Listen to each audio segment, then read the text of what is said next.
para o nosso discipulado. Hoje nós iniciamos uma nova etapa, vamos iniciar uma nova etapa. E daqui a pouco os nossos queridos irmãos eles vão estar gravando também para a internet. Vamos torcer que dê tudo certo para ficar registrado lá. Porque existem ensinos que às vezes a gente ministra, por mais que a gente tente replicar, tenta falar de novo, não vai ser igual. Nunca vai ser igual. Então, graças a Deus pela vida dos nossos irmãos que estão na mídia para registrar, momentos, para registrar a palavra, as revelações que são faladas durante o culto ou durante o ensino. Eu fico feliz porque, às vezes, o que acontece? Quando a gente fala de campanha na igreja, a igreja lota, Campanha de oração, campanha não sei do que, de prosperidade. Mas quando se fala de ensino da palavra, a gente vê as pessoas simplesmente não querendo conhecer a palavra. Por isso que o povo destruiu. Do quê? De conhecimento. Conhecimento do quê? Da palavra de Deus. Então, quando nós conhecemos a palavra, a verdade nos liberta, a palavra nos liberta. Às vezes nós achamos que conhecemos uma verdade, e às vezes o que conhecemos não é a verdade. E para nós, quando chega a verdade, há 3 fases. A primeira fase é aquela que a gente abomina de cara. A gente abomina de cara. Porque eu tenho uma verdade, eu tenho algo que já está cauterizado na minha mente, já está dentro de uma fortaleza, e eu acredito que aquilo é verdade, porque todo mundo faz, todo mundo fala, desde quando o mundo, é assim que se funciona, é assim que se faz. Então, de uma certa forma, aquela verdade fica impregnada na gente. E quando a verdade chega, a primeira coisa é o confronto. Imagina eu ter que destruir, reconstruir, tirar aquilo que eu acredito e de repente colocar algo totalmente diferente para mim. Então, mexe no nosso conforto, mexe na nossa comodidade. É ou não é assim? Aí a segunda fase dessa verdade é a fase aonde eu vou começar a estudar. Então, a primeira parte é o confronto, me tira daquele conforto total e eu vou ter que mover. E quem que quer mover? Se está tudo bonitinho, belezinha, como é que você vai mexer numa coisa? Então aí a pessoa já começa a ficar meio incômoda com aquilo. Ele vai ter que fazer alguma coisa. Então ele vai buscar, ele vai procurar. E aí ele vai buscar um entendimento para confrontar essa nova ideia. Ele vai para a palavra, vai para os livros. Não, eu vou achar algo aqui para poder confrontar isso, porque isso é uma heresia. E a terceira fase, essa busca, a pessoa vai começando a entender e vai dizer assim: nossa, eu não sabia que estava escrito isso. Nossa, eu não sabia que estava escrito isso. Nossa, eu não sabia. Meu Deus, não sabia que estava escrito isso. E de repente, você abraça essa verdade, você não quer mais largar. Então, que a verdade de Cristo sempre permaneça em nosso coração. A palavra sempre foi a verdade, ela sempre será. O céu e a terra um dia vai passar, como diz a palavra, mas a palavra de Deus não vai passar. A palavra de Deus é eterna. E hoje nós vamos falar um pouquinho sobre uma introdução sobre religiões. Eu sei que muita gente veio com muita expectativa aqui, Eu falei para o pastor Felipe, o professor tem que segurar vocês aqui, Porque agora eu tiro a capa de apóstolo e tenho que vestir a capa de mestre para poder realmente ensinar, Mas o propósito do apóstolo, da missão do apóstolo, ou celiar, chamado de celiar, o emissário, é fundamentar a igreja na palavra, fundamentar a igreja na verdade. Então nós vamos hoje orar e nós vamos falar um pouquinho sobre essas 3 religiões, Vamos falar sobre o pensamento religioso, quais são os tipos de religiões que apareceram, na verdade pensamentos religiosos antes de a sociedade se organizar e virar religiões, tá bom? Curve sua cabeça, vamos orar. Pai, nós queremos te agradecer, te louvar por essa noite tão maravilhosa. Obrigado por esses irmãos que aqui estão, obrigado por trazê-los até aqui, e nós cremos, ó Pai, que grandes coisas o Senhor fará nas nossas vidas.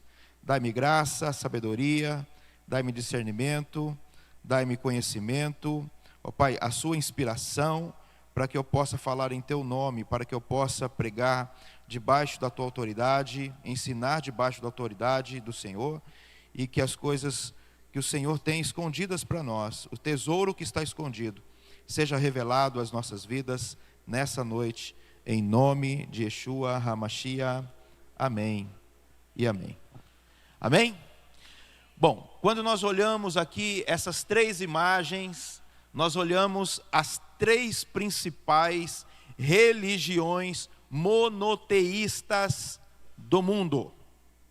Existem outras, mas essas daqui são as principais, as que se organizaram, as que se elevaram, as que realmente hoje elas estão num patamar muito grande.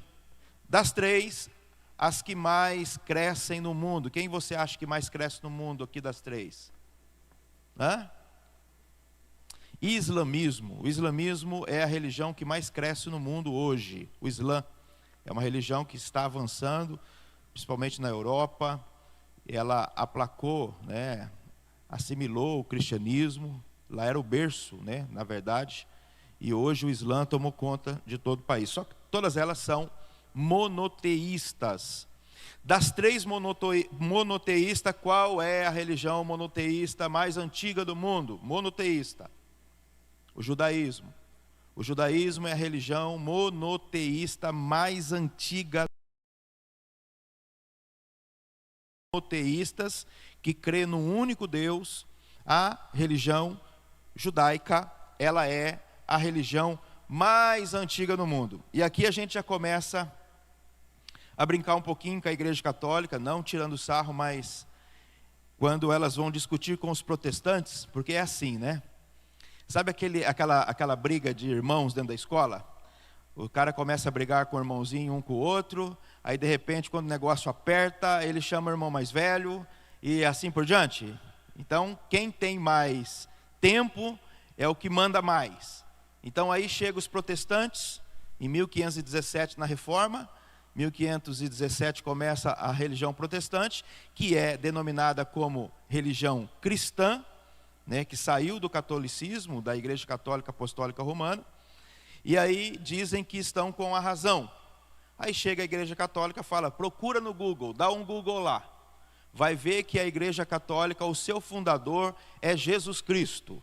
E o primeiro é o Papa, é o Pedro. Pedro é o primeiro Papa da Igreja. Então quer dizer, vocês acabaram de nascer, fala para os protestantes. O catolicismo fala para o protestante. Vocês acabaram de nascer. Vocês nasceram em 1517, tem poucos anos aí só de história. Nós somos a primeira igreja. Então a primeira igreja é a Igreja Apostólica Romana, e pode buscar no Google. E se você vai no Google, você vai ver realmente quem é o fundador da Igreja Católica. Está lá o Google. O Google vai falar que é Jesus Cristo, Pedro, e depois vem seguido pelos papas. Só que daí chega um irmão mais velho ainda. Eu estou falando das três, Na verdade tem o Maomé, que aparece ali também no meio do século 14, 12, esse pedaço aí, que também junto com o monoteísmo. Aí, então vamos ver, então quem é mais antigo é melhor?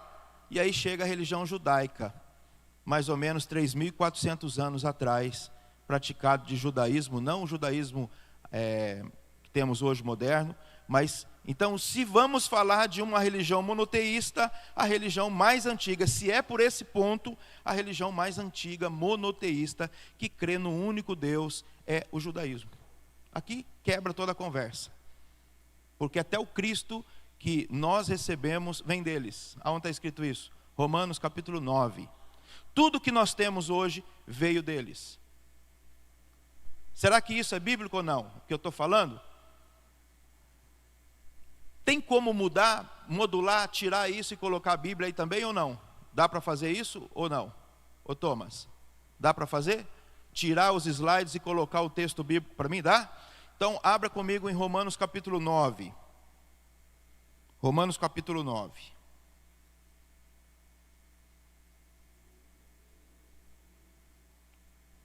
Paulo falando sobre esse assunto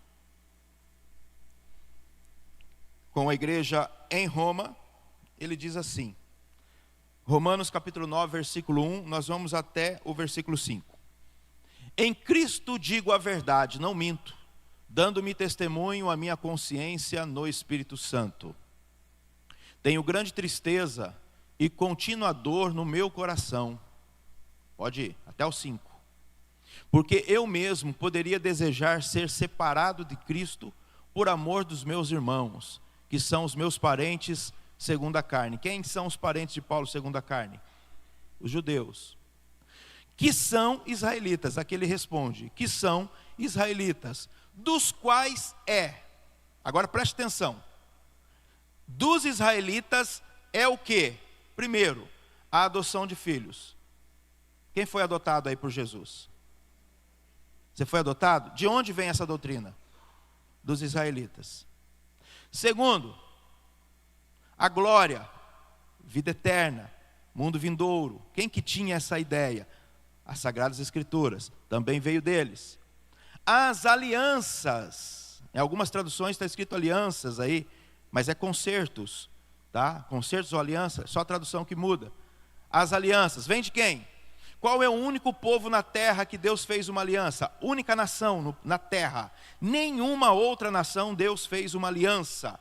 Nenhuma outra nação Deus estabeleceu um contrato de casamento. Você sabia que a Torá, lá no Monte Sinai, foi o contrato de casamento dentro do molde de um casamento judaico, chamado de Ketubá. Deus colocou ali para eles o contrato de casamento.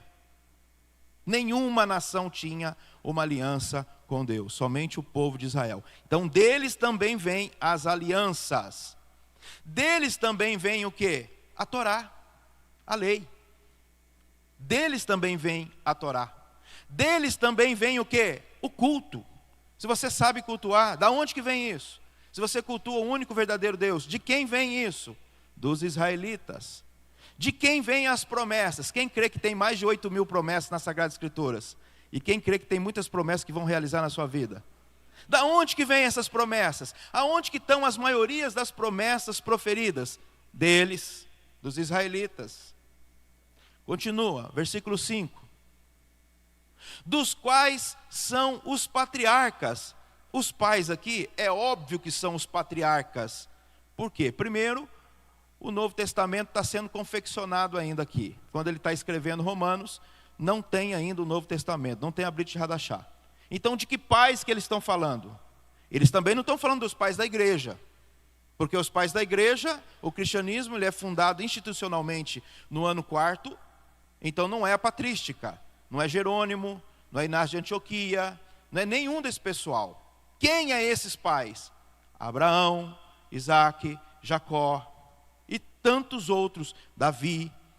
É deles que eles estão falando que são os pais. Então os pais da Kehilá, os pais da Kahal, os pais da igreja, estou falando em vários idiomas aqui com você, os pais da Kehilá, Kehilá é a igreja, os pais da igreja são os patriarcas.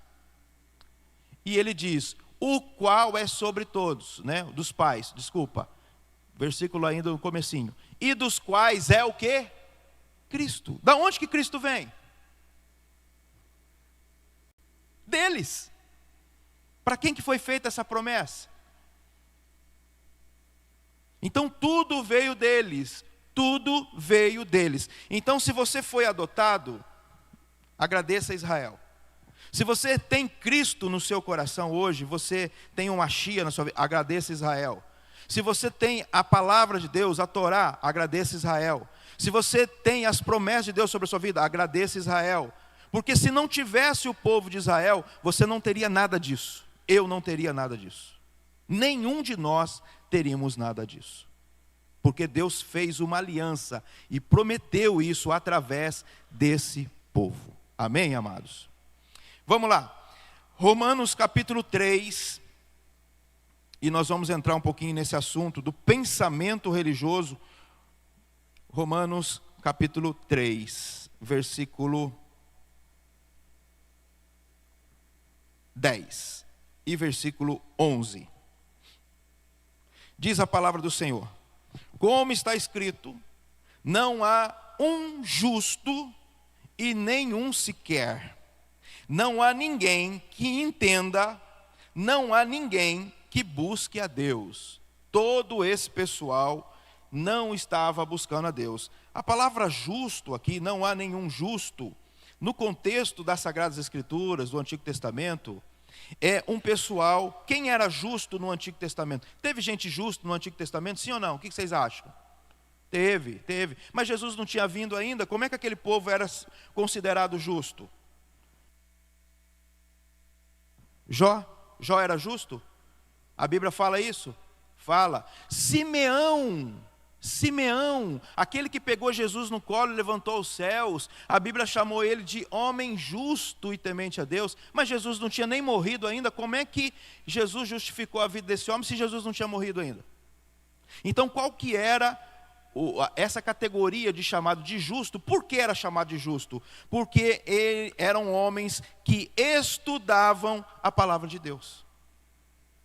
Essa palavra de Deus, chamada de Torá no Antigo Testamento, palavra de Deus, era o que, agora preste atenção isso, é o que deixava o homem diante de Deus justificado. O homem se justificava com a palavra e se aperfeiçoava com a palavra. Porém, ele era justo porque ele se dedicava à justiça, porque ele praticava a justiça, porque ele estudava a Bíblia Sagrada, mas ele não podia ser salvo. Tinha que vir alguém para completar isso. E o nome dele é Yeshua HaMashiach. Lá em Mateus capítulo 5, 17, ele fala isso. Eu não vim destruir a Torá. Eu vim o quê? Completá-la. Encher o resto que falta. Eu vim completar ela. Então agora Jesus, ele salva. E somente Jesus salva. Fala assim para o teu irmão, não tem nada na face da terra que pode salvar o ser humano a não ser Jesus Cristo. Você crê nisso, dessa forma? Essa igreja crê nisso também. O fundamento dessa igreja é Jesus. E Ele é o único que salva. Amém? Então a Bíblia fala que não havia nenhum justo, nenhum sequer. Por quê? Porque deixaram a Deus. De onde Paulo está tirando esse texto? Esse texto não aparece em Romanos apenas. Esse texto tem um endereço, tem um local.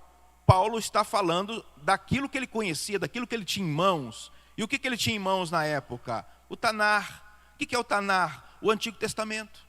Ele tinha a Torá, ele tinha os profetas, ele tinha os escritos, ele tinha tudo isso na sua mão. Então, da onde saía o tema das mensagens de Paulo e dos discípulos? Do Antigo Testamento, das Escrituras Sagradas. E esse texto, pelo menos uma parte dele, está em Salmo de número 14. E eu convido você também a abrir comigo lá. Salmo de número 14. Olha o que diz as Sagradas Escrituras, do versículo 1 até o versículo 7. Disseram os nécios no seu coração, não há Deus, têm-se corrompido, fazem-se abomináveis em suas obras, não há ninguém que faça o bem. Continua. O Senhor olhou desde os céus para os filhos dos homens, para ver se havia algum que tivesse entendimento e buscasse a Deus. Desviaram-se todos e juntamente se fizeram imundos. Então a Bíblia fala que eles desviavam, eles tinham conhecimento, mas eles resolveram abandonar, desviaram e se tornaram imundos. E não há quem faça o bem, não há nenhum sequer. Está vendo a palavra aqui que aparece lá em Romanos 3? Continua. Não terão conhecimento os obreiros da iniquidade. Nós estudamos que a palavra iniquidade no grego é anomia.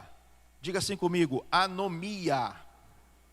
O que é anomia? Anomia é uma pessoa que despreza a lei de Deus. Tanto é que a palavra lei no Novo Testamento no grego é nomos. Por isso que a palavra iniquidade é a anomia, aquele que é averso à lei de Deus. Quando a gente estuda a palavra iniquidade, a gente imagina que uma pessoa iníqua é apenas aquela pessoa que não quer compromisso com a palavra de Deus, um cara do mundo, um perverso, um estuprador, um assassino, um homicida, um adúltero. A gente imagina que esse iníquo é uma pessoa que não tem nada da palavra de Deus. Se a palavra iniquidade é anomia, é o cara que despreza a lei de Deus, então automaticamente nós entendemos que são perversos, pessoas que não têm a palavra. Mas Jesus coloca uma categoria diferente. E eu quero que vocês abram comigo em Mateus capítulo 7. Mateus capítulo 7. A partir do versículo 20 até o 23. Mateus 7, 20 ao 23. Ele está falando dos frutos, né? Ele está dizendo o seguinte: portanto, pelos seus frutos os conhecereis. Nem todo que me diz Senhor, Senhor, entrará onde? No reino dos céus. Mas aquele que faz a vontade de meu Pai que está nos céus. Então ele está falando que tem uma pessoa, um grupo de pessoas que vai entrar nos céus. Quem vai entrar nos céus? Aquele que faz a vontade do meu Pai. Não é todo mundo que diz Senhor, Senhor que vai entrar. É aquele que faz a vontade do Pai. Eu vou repetir. Não é pessoas que dizem Senhor, Senhor que entrarão no reino dos céus. Não é o parecido com Jesus. Não é o que conhece Jesus. É aqueles que fazem a vontade do Pai. Continuando. Muitos me dirão naquele dia: Senhor, Senhor, não profetizamos nós em teu nome? E em teu nome não expulsamos demônios? E em teu nome não fizemos muitas maravilhas? Segura aí, Thomas. Esse pessoal aqui está sendo usado nos dons e na autoridade de Deus. Esse pessoal aqui é um pessoal que conhece o Senhor, mas o Senhor não os conhece. É um pessoal que conhece os dons, é um pessoal que opera nos dons, é um pessoal que profetiza. É um pessoal que profetiza e muitas coisas acontecem. É pessoas que expulsam demônio. Como é que expulsa um demônio? Quem aqui já expulsou o demônio? Se o demônio está saindo, é porque tem autoridade. Porque eles dizem, nós expulsamos demônios. É um grupo que expulsa demônios. Mas eles também dizem, além disso, esse grupo de pessoas faz maravilhas. Faz maravilhas. Sinais acontecem, cura acontece, milagres acontecem extraordinários. Coisas extraordinárias estão acontecendo na vida dessas pessoas e através dessas pessoas. E eles estão dizendo, Senhor, Senhor. Mas olha o que Jesus responde para eles no versículo 23. E então eu vou dizer abertamente, nunca vos conheci. Apartai-vos de mim, vós, que praticais o quê? A iniquidade. Quando nós vamos olhar para esse texto, e a gente vai explorar a palavra iniquidade aqui, a palavra iniquidade aí é anomia. Você sabe o que é anomia? Que despreza a lei. Eram homens que eram usados por Deus, eram homens que estavam fazendo a obra de Deus, eram homens que estavam expulsando demônios, profetizando, homens que estavam curando, mas a Bíblia fala, vocês estavam só usufruindo dos meus dons, só fachada, mas na hora que era para poder obedecer e praticar a minha palavra, vocês simplesmente desprezavam. Não preciso, eu não preciso mais fazer isso, não preciso mais fazer aquilo. Isso é não fazer a vontade do Pai. Porque quando você guarda a lei, quando você guarda a palavra no seu coração, você está fazendo a vontade do Pai. Você pode curar, você pode profetizar, você pode expulsar demônios, você pode fazer o milagre que você quiser. Se você estiver desconectado da palavra de Deus, você não está fazendo a vontade do Pai. Vai acontecer coisas aqui porque os dons são irrevogáveis. Eles vão acontecer, mas você não vai entrar no céu. E não é eu que estou dizendo. É o próprio Jesus, é o Rei, é o Machia, é aquele que vai vir e estabelecer o seu reino sobre a terra. Não sou eu que estou dizendo, é Ele que está dizendo. Então, Jesus eleva esse nível de pessoas de iniquidade. Eleva essas pessoas que acham que uma pessoa iníqua é somente os de fora que não conhece Deus. Não, os iníquos é aquele que operam em nome de Deus, mas desprezam a sua palavra. Esses são os iníquos segundo Jesus. Amém? Vamos entrar um pouquinho nos slides aqui. Desde o tempo muito antigo, a gente percebe que as pessoas estão em busca de algo. A gente conhece a história do Éden. Deus aparece para Adão, conversa com Adão através da sua voz, uma manifestação. E a partir desse momento, o homem perde essa comunhão com ele, é colocado para fora do Éden, e após estar fora do Éden, ele busca incessantemente tentar voltar. Se você pegar a vida de Caim, Caim foi para o oriente do Éden, aonde ficava a porta, aonde ele foi expulso. A Bíblia diz que Deus colocou 2 querubins aonde? Ao oriente do Éden.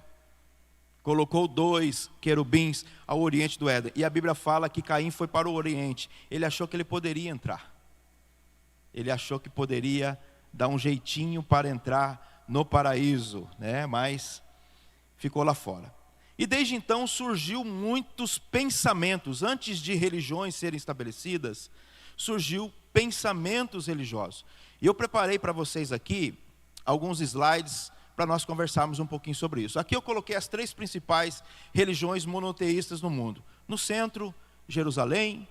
Do lado seu aqui, do lado esquerdo, está ali o cubo, né? Em Meca, na Arábia Saudita. E aqui nós temos Roma, no Vaticano. Engraçado que cada religião monoteísta, ela está fixada num país diferente, numa nação diferente. Então nós temos na Arábia Saudita o Islã, a sede. Nós temos em Jerusalém o templo dos judeus, né, que hoje isso daqui, na verdade, é um templo muçulmano. Porém, neste local é onde ficava o templo, neste local. E há estudos aqui de que vão construir ao lado, porque imagina, você tem que arrancar isso daqui. Ela é a 3ª mais famosa no mundo, é a 3ª. Então, está lá, é a 3ª mais famosa mesquita do mundo, não é a principal é Meca, aquela lá, ó. Aquela lá é a principal, mas eles estabeleceram uma aqui, a abominação está aqui. Mas o templo também, nós acreditamos que será reconstruído, o 3º templo ele vai ser levantado, até porque o anticristo vai estar dentro dele. Então nós acreditamos nisso. Há divergências de opiniões, há pessoas que dizem que não, quem vai descer com o 3º templo vai ser o próprio Yeshua, vai descer o templo e ele vai reinar. Mas a Bíblia fala, os profetas, principalmente Daniel, ele fala que lá de dentro ele vai se assentar como se fosse Deus. E hoje não temos templo. Então, se ele vai ter que se assentar lá dentro, o templo tem que estar em pé. Porque se não estiver em pé, o anticristo não tem como sentar lá dentro para poder reinar. E nós temos o Vaticano, né? Nós temos o Vaticano que está em Roma. Está em Roma, lá no Vaticano. Então, são 3 religiões monoteístas e cada um no seu devido lugar. Esses dias eu fiz uma pergunta para alguns irmãos. Porque quem é o representante do cristianismo no mundo hoje? Quem vocês acham que é? Hã? Quem é o representante do cristianismo no mundo? Quem fala em nome do cristianismo no mundo? O Papa. O Papa. O Papa, ele fala em nome do cristianismo no mundo. Esse cristianismo que foi criado por eles. No século III, IV. Então ele é o detentor, os papas aí são os detentores do cristianismo, da sigla cristianismo, da religião cristianismo, no mundo. Os protestantes são uma divisão do cristianismo, e se denominam também como cristãos. Tá? Mas, aonde está a sede do protestantismo? Não tem. Quem é um representante do protestante? Não tem. Eles vão dizer que é Jesus. Jesus é o nosso cabeça. Mas os judeus messiânicos também vão dizer que é Yeshua. A Igreja Católica também vai dizer que Jesus também é o cabeça. E aí, quem está com a razão? Quem será que está com a razão? E aí a primeira sede, a sede do cristianismo está estabelecida em Roma. Está ali. Que por sinal, não sei quem já foi para a Itália, eu acho que quem for para a Itália tem obrigação de conhecer historicamente. Não é pecado você entrar para tirar foto, tá, gente? Historicamente falando, bonita, uma construção antiga, muito bonita.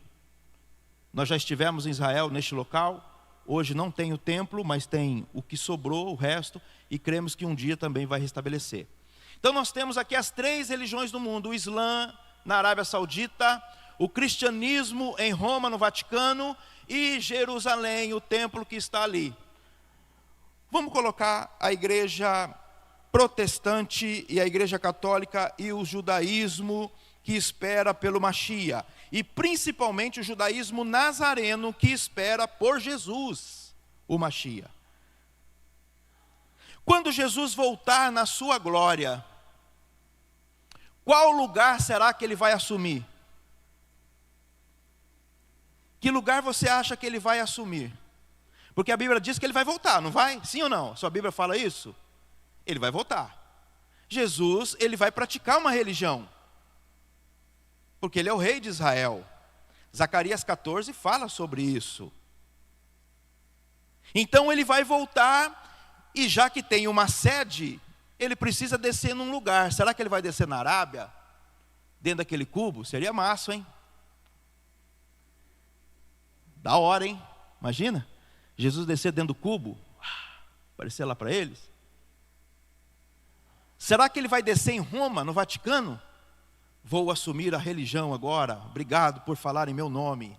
Cristianismo, olha que lindo, né? Ou será que ele vai descer em Jerusalém? O que a Bíblia fala para nós? Aonde será que ele vai pisar os pés dele? Que lugar? Agora uma pergunta para você. Apareceu um imperador, antes de Jesus agora, antes de Jesus. Apareceu um rei mundial, um imperador mundial, antes da volta de Jesus. Quem crê que isso vai acontecer antes da volta dele? Vai, o anti-Mashiach vai chegar. O anticristo vai chegar. Vamos supor que esse anticristo, ele diz para você o seguinte: olha, eu respeito a religião de vocês, porque ele vai querer trazer paz. Ele não vai trazer guerra, ele vai trazer paz. Então ele vai dizer o seguinte: eu respeito todos vocês, então nós vamos aqui decidir uma coisa. Eu deixo vocês adorar o Deus de vocês em uma dessas 3 religiões. Afinal de contas, são monoteístas. Para o Islã, Alá é Deus e Maomé é o profeta. Para o judaísmo, tem Moisés, que é o líder, mas Moisés diz que haveria um melhor do que ele, muito maior do que ele, falando do Mashiach, falando do Cristo, que viria. Então vai vir um Mashiach aí. E em Roma também acreditam em Jesus Cristo. E aí o imperador fala: você escolhe uma dessas 3 sedes. Uma vez por ano vocês vão ter que subir a um desses 3 países. É só você escolher. Quem é da Arábia, quem é de Jerusalém, Jerusalém, e quem é de Roma, Roma. Adotem uma religião. Vocês não podem ficar solto. O protestantismo não vai existir, não tem sede, então vocês vão ter que adotar uma religião. Não, eu não adoto nenhuma religião. Eu vou ficar com o meu Deus ali, está tudo certo. Ok, será morto, vai ser recompensado na glória. Louvado seja Deus. Mas você vai escolher, e ele vai te dar a opção de você escolher uma dessas 3, desses 3 países, dessas 3 sedes. Se você tiver que escolher uma dessas 3, para onde você iria? Fala para o teu irmão, para qual desses 3 lugares você iria? Pode ser sincero. Vamos lá, vamos por opção. Quem iria para Meca aqui? Deixa eu ver. Não tem nenhum. Nenhum. Por quê? Ó, olhando para o Oriente, né? Ninguém. Que isso? Quem iria para Roma? Roma é bonito, hein? Lindo lá. Ninguém iria para Roma? Ver o Papa? As vestimentas, as indumentárias. Quem iria para Jerusalém aqui? Por que você quer ir para Jerusalém? Você é cristão? Não, o que você vai fazer para Jerusalém? Você é cristão. Você pertence ao cristianismo, irmão. Jerusalém é do judeu. Jerusalém é do judeu. Nós somos o cristianismo. Quando eu pergunto para você assim, ó, o que você é? Eu sou cristão. Aonde você tem que ir? Roma. Não, eu não concordo com Roma. Mas você não concorda nem com Jerusalém. Nem com Jerusalém você concorda. Você não concorda nem com o judaísmo. Então, se é cristão, você tem que ser honesto. Para onde você vai? Para lá, Vaticano. E vai ter que seguir lá a ordem. Pegar o livrinho na mão. O pastor Laércio era a coroinha do padre, muitos anos atrás.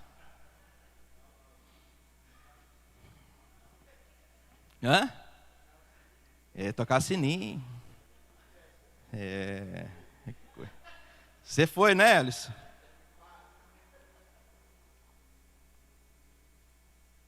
Mas por que você escolheu Jerusalém?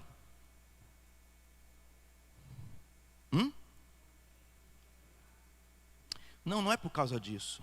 Sabe por que você escolheu Jerusalém? Porque sua alma é judaica. A sua alma é judaica. E quando eu falo de uma alma judaica, eu não estou falando de judaísmo, porque judaísmo é religião.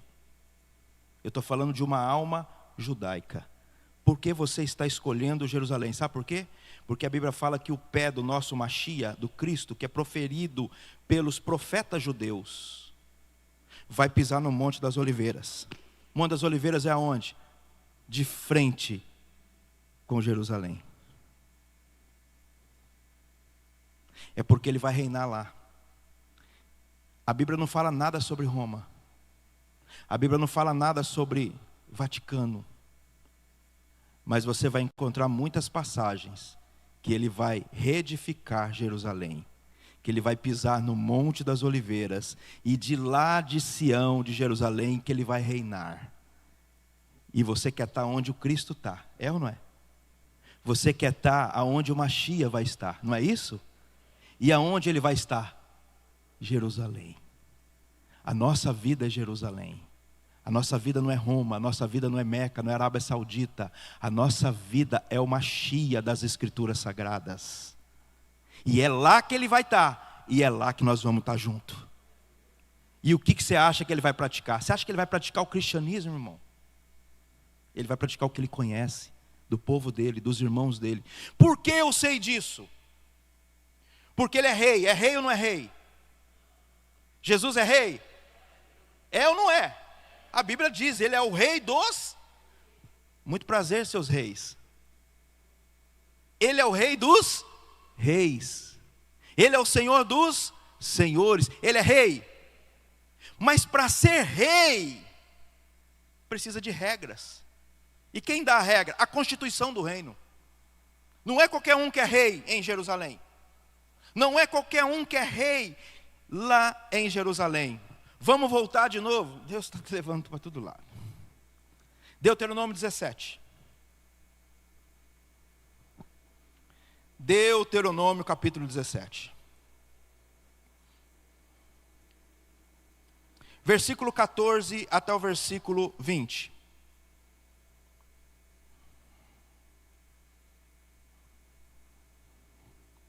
Deuteronômio 17, 14 ao 20. Posso ler? Amém? Quando entrares na terra que te dá o Senhor teu Deus, e a possuíres, e nela habitares, e disseres, porei sobre mim um rei, assim como tem todas as nações que estão ao redor de mim. Olha como que Deus é maravilhoso. Ele já sabia, né? Lógico, ele sabe todas as coisas. Não foi uma surpresa quando o povo pediu um rei e deram Saul para eles. Já estava na Torá escrita. Deus já sabia que ia acontecer isso. Mas por quê? Porque o verdadeiro rei um dia se manifestaria sobre Israel, que é o Cristo Machia. Então ele diz assim, ó: porei sobre mim um rei, assim como tem todas as nações que estão ao redor de mim, porás certamente sobre ti como rei, aquele que escolher o Senhor teu Deus. Primeiro, este rei não pode ser qualquer um. Tem que ser alguém escolhido. Escolhido por quem? Pelo povo? Votos na urna? Quem tem que escolher ele? Deus tem que escolher ele. Não é qualquer pessoa, não é uma votação, não é um presbicito, né, um voto nas urnas. Deus tem que escolher ele. Está claro para você isso ou não? Deus tem que escolher. Outra coisa, vamos lá, continua. Não poderás pôr homem estranho sobre ti. Tem que ser judeu, pode ser brasileiro, pode ser grego, árabe, pode ser francês, espanhol. Tem que ser judeu. Tem que ser judeu. Versículo 16 e 17, você vai lembrar de Salomão aqui. Porém ele não multiplicará para si cavalos, nem fará voltar o povo ao Egito para multiplicar cavalos, pois o Senhor vos tem dito: nunca mais voltarei por este caminho. Tampouco para si multiplicará mulheres. Salomão fez isso? Fez? O que aconteceu com o reino dele? Para que o seu coração não se desvie. Salomão fez isso? O que a Bíblia fala em Reis? Por causa das mulheres que ele colocou dentro do palácio, ele seguiu os deuses das mulheres deles. Isso fez desviar o coração dele. O que mais? Não ter prata e nem ouro multiplicada muito para si. Pode ter, mas não pode ser muito. Ele teve? Foi muito. Então ele infringiu a Torá nos deveres dos reis aqui. E essa pessoa, no versículo 18, esse rei, esse candidato, será também que quando se assentar sobre o trono do seu reino, então escreverá para si num livro um translado do quê? Desta lei, do original, que está diante dos sacerdotes levitas. O que vai estar diante dele? O que é a obrigação ter diante dele? A Constituição. E qual que é a Constituição desse reino? Não tem medo de falar não. Torá. E o terá consigo, e nele lerá o quê? Todos os dias da sua vida, para que aprenda a temer o Senhor, seu Deus, para guardar todas as palavras desta lei, e estes estatutos para cumpri-los. Esse rei tem esse dever. Se ele não conhecer, ele não pode ser o rei de Israel.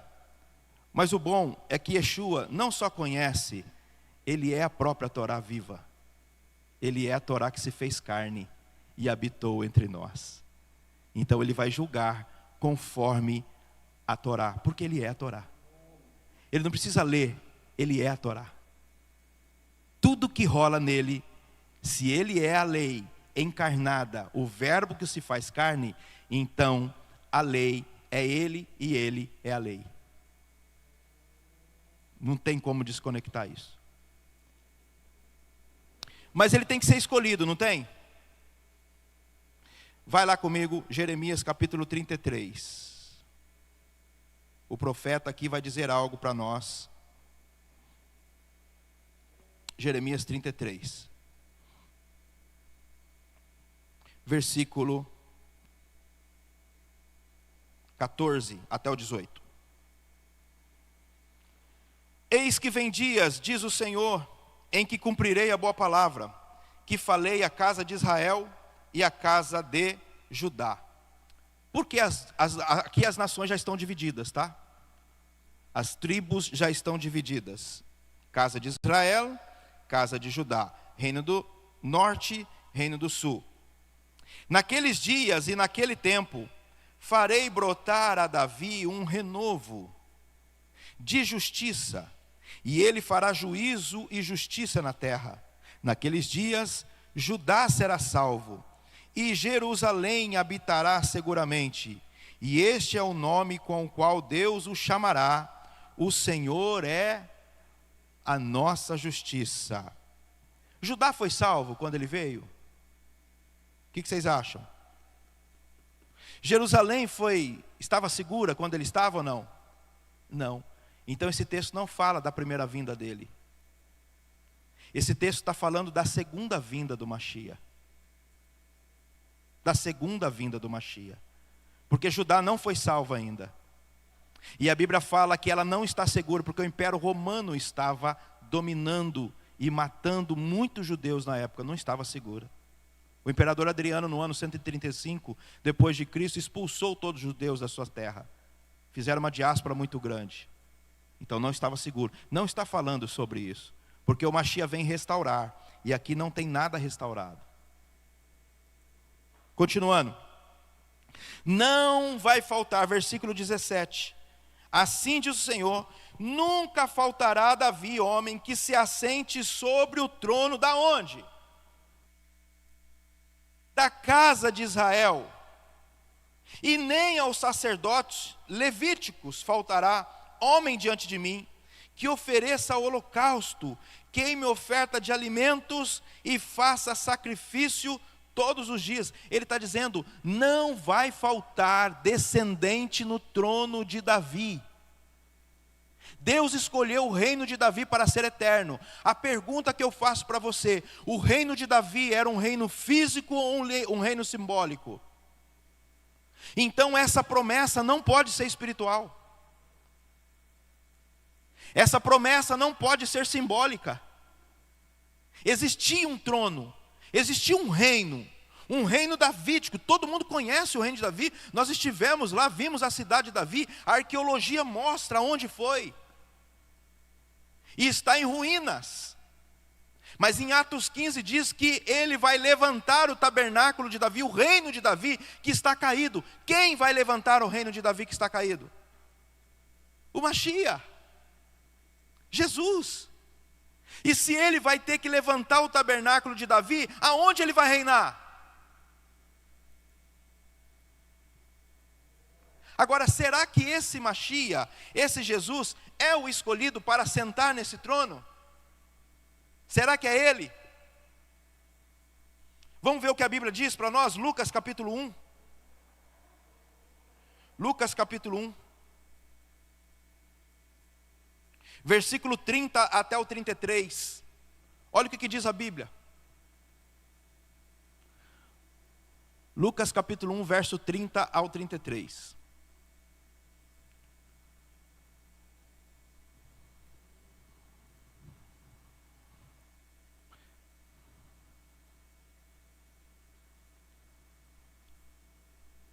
Evangelho de Lucas, capítulo 1, verso 30 ao 33. Olha o que diz. Disse-lhe então o anjo. Quem disse? Maria, ou Miriam, o nome correto dela. Não temas, porque achaste graça diante de Deus. Eis que em teu ventre conceberás, e dará à luz um filho, e pôr o nome dele de Jesus, ou Yeshua. Este será grande, e será chamado Filho do Altíssimo. E o Senhor Deus lhe dará o quê? O trono de Davi, seu pai, e reinará eternamente aonde? Aonde? Em Roma, em Meca, na Arábia Saudita? Na casa de Jacó, e o seu reino não terá fim. Ele é o escolhido? Tinha que ser escolhido? Ele é judeu? Ele tem a Torá? Então esse Jesus que você crê, esse Mashiach que você crê, Ele que vai voltar. É Ele, é esse Jesus, é esse Jesus. Qualquer outro Jesus, e escute o que eu estou te dizendo, qualquer outro Jesus que se preguem, que desconecta ele do povo de Israel, não é esse Jesus bíblico. Podem criar outro Jesus, outras entidades chamadas Jesus. A turma pode criar até uma religião com o nome de Jesus. Mas a religião e o Jesus bíblico das Escrituras é um Jesus judeu. E que vai sentar em Israel para reinar. Ah, mas não vai, o reino não vai ser espiritual, vai ser físico. Aonde está escrito isso? Zacarias 14, Isaías capítulo 2. Você vai pegar vários textos dentro das Sagradas Escrituras que fala do reino físico. Então vai ser físico. Não, eu creio num Jesus que vou morar no céu e nós vamos reinar no céu. Tudo bem, é uma crença, precisa ser respeitada, mas não é o Jesus da Bíblia. Porque o Jesus da Bíblia fala de um Jesus que vai ter que levantar o trono de Davi. Ele vai ter que cumprir a profecia de Jeremias 33. Ele vai ter que continuar o reino de Davi, e esse reino não vai ter fim, será eterno. É esse Jesus que eu creio, é esse Jesus que eu abraço. Amém? Quando ele vier, Ezequiel 37,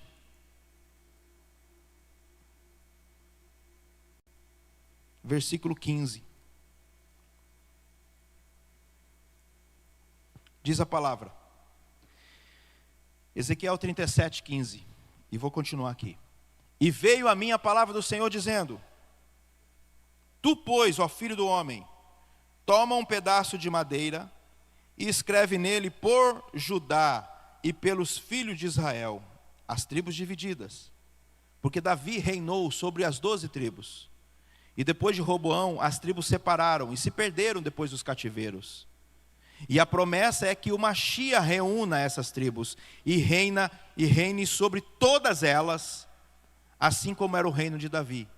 Só que agora, ele não vai reinar somente sobre as 12 tribos de Israel. Ele vai reinar também sobre toda a terra. Ele vai reinar sobre você. Mas ele vai ter que juntar as 12 tribos, porque é promessa. Olha o que diz. E toma outro pedaço de madeira e escreve nele, por José, tribo do norte, vara de Efraim, e por toda a casa de Israel, seus companheiros, e ajunta um ao outro, para que se unam, e se torne uma só vara na tua mão. E quando te falarem os filhos do teu povo, dizendo, porventura não nos declararás o que significam essas coisas? Tu lhe dirás, assim diz o Senhor Deus, eis que eu tomarei a vara de José, que esteve na mão de Efraim, as tribos perdidas, isso daqui, e das tribos de Israel, suas companheiras, e as ajuntareis aonde? A vara de Judá, que é o Israel que nós conhecemos hoje, na televisão. Quem está lá? A tribo de Judá. Tem algumas outras pessoas de outras tribos, mas o que mais prevalece lá é a tribo de Judá. Quem está perdida? As 10 tribos do norte. Depois do cativeiro babilônico e assírio, essas tribos se perderam, se espalharam para o mundo. O mundo inteiro recebeu os judeus e ficou somente Judá, conforme está escrito na bênção de Jacó para Judá. O que Jacó profetizou sobre Judá, uma parte da profecia aconteceu, falta outra parte da profecia, que só vai se cumprir com o retorno do Machia. E depois nós vamos mostrar para você onde está escrito isso. Então está dizendo que vai pegar a vara, né, a vara de Efraim, de José, e vai se juntar com aquela que existe hoje, porque só tem uma parte. Ele vai fazer isso. O Machia vai fazer isso. O Cristo vai fazer isso. Versículo 20. e as varas sobre que houveres escrito estarão na tua mão perante os olhos deles. Diz-lhe, pois, assim diz o Senhor Deus: eis que eu tomarei os filhos de Israel dentre os gentios. Eles foram espalhados para o mundo inteiro. Quem sabe você, talvez você não sabe, eu não sei, e não tem nem como saber muito. Talvez você seja um descendente dessas tribos. E se eu não for, você vai ser contado junto com a tribo de Efraim, porque você creu no Senhor Jesus. Olha o que diz aqui: e um rei será rei de todos eles. Desculpa, versículo 22, olha o que diz aqui o versículo 22. Não, vamos lá, o 21, né? Eis que eu tomarei os filhos de Israel dentre os gentios para onde eles foram, e os congregarei de todas as partes, e os levareis aonde? A Israel. Ele vai encontrar as ovelhas perdidas de Israel, da casa de Israel. As ovelhas perdidas da casa de Israel, que Jesus fala em Mateus 10 para os seus apóstolos, não são os gentios. Jesus veio para, no seu primeiro momento, tentar reunir essas tribos. Mas existia um propósito para as nossas vidas.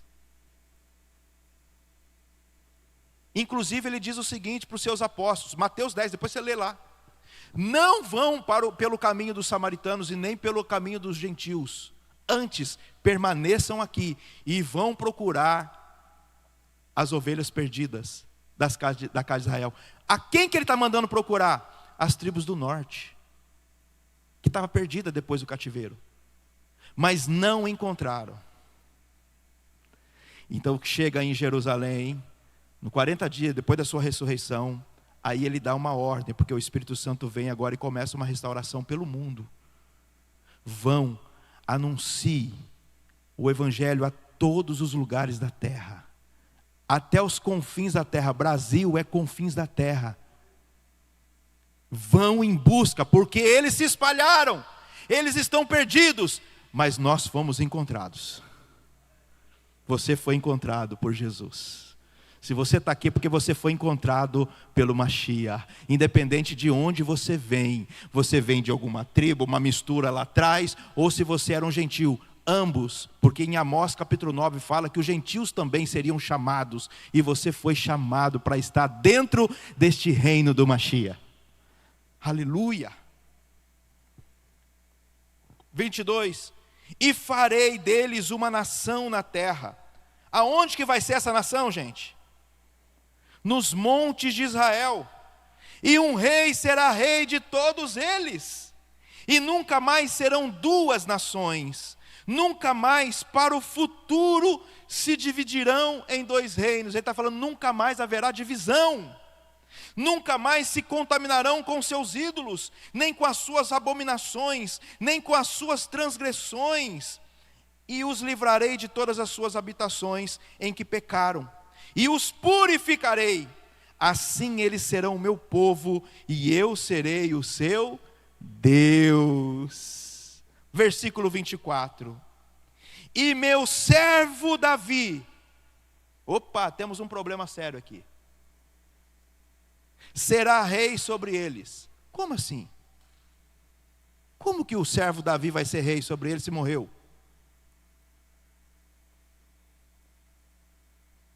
O servo Davi aqui está morto. O que está aparecendo na escritura aqui? Será que o profeta esqueceu que Davi tinha morrido?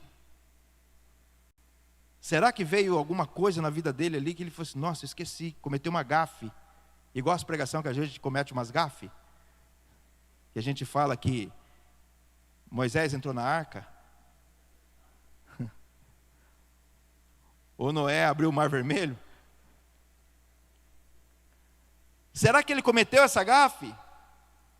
O meu servo Davi será rei sobre eles, e todos eles terão um só pastor, graças a Deus. E andarão nos meus juízos e guardarão os meus estatutos e os observarão. Quando o Mashiach voltar, vai ter que guardar os estatutos, vai ter que observar a constituição dele. É óbvio que não está falando de Davi, Está falando do Machia, do descendente de Davi. É óbvio que esse texto está falando do reino do Machia.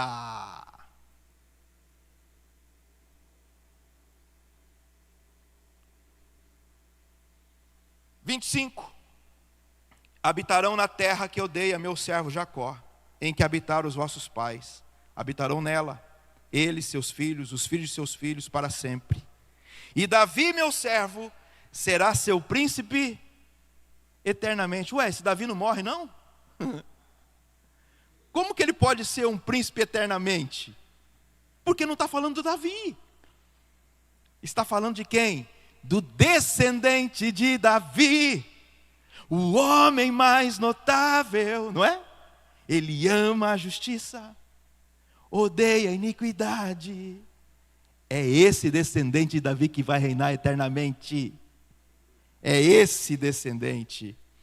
E fareis com eles uma aliança de paz, e será uma aliança perpétua, e os estabelecerei, e os multiplicarei, e porei o meu santuário no meio deles para sempre. Isso está escrito em Apocalipse capítulo 21. Vou colocar o meu santuário no meio deles para sempre. Apocalipse 21, versículo 2 ou 3.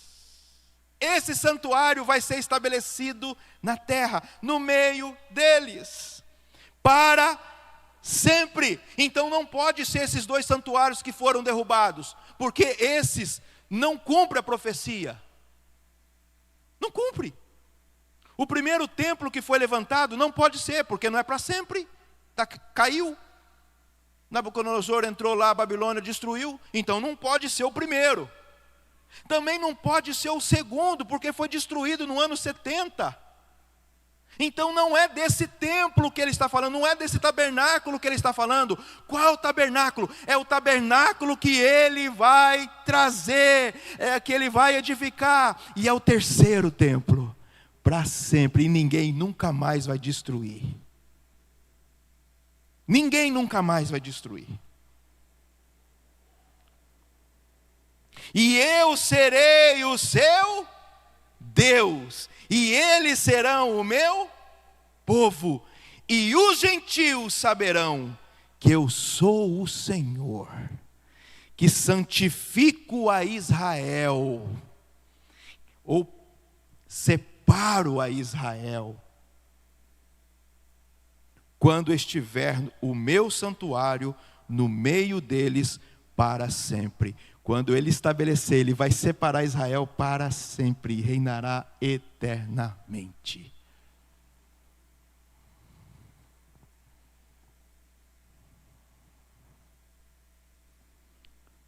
Isso daqui fala do reino messiânico no reino de Cristo, que será estabelecido. Agora vamos passar rapidamente os slides.